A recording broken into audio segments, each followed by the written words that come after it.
Merci Madame la députée. Amendement identique, le numéro 9, Madame Le Pen. Bien, mesdames et messieurs, Madame Avia, votre loi est une véritable épouvante.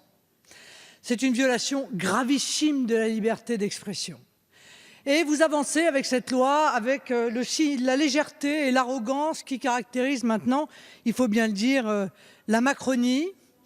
Vous avez mis en œuvre la disparition du rôle du juge dans la protection de la liberté d'expression, qui est une des grandes libertés, bien entendu, du peuple français. Je vous rappelle que la CEDH a indiqué que les informations ou les idées qui heurtent, qui choquent ou qui inquiètent doivent être protégées parce que, précisément, c'est ça la liberté d'expression.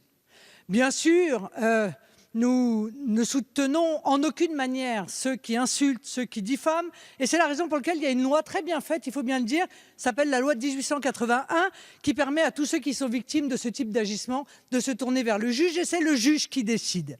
Et figurez-vous qu'à la différence de vous, le juge a beaucoup réfléchi, a beaucoup travaillé et qu'il y a des jurisprudences qui sont absolument gigantesques, je peux vous le dire pour avoir longtemps plaidé devant ces instances, gigantesques par exemple sur la provocation à la haine et à la discrimination raciale. Des centaines de décisions ont été prises pour affiner cette jurisprudence et savoir dans quelles conditions le juge pouvait toucher à la liberté d'expression et donc sanctionner et condamner quelqu'un qui en avait abusé.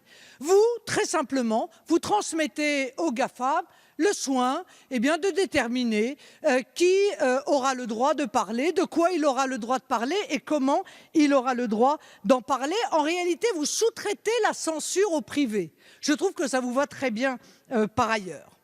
Alors, Madame, nous lutterons toujours et nous dénoncerons toujours cette loi car nous savons pertinemment comment elle sera utilisée. Nous savons pertinemment que les grandes plateformes n'ont pas envie de s'embêter et que donc elles censureront tout ce qui leur apparaît de près ou de loin comme étant problématique. Vous n'avez toujours pas réussi à nous dire ce qu'était, je vais conclure, un contenu haineux. Alors permettez-moi de terminer par un exemple. Madame Avia, si je vous appelle Madame Tartuffe, est-ce un contenu haineux ou est-ce une référence littéraire à votre hypocrisie qui fait que vos actes sont souvent en désaccord avec vos discours? Madame Ménard, vous avez l'amendement numéro 11, s'il vous plaît.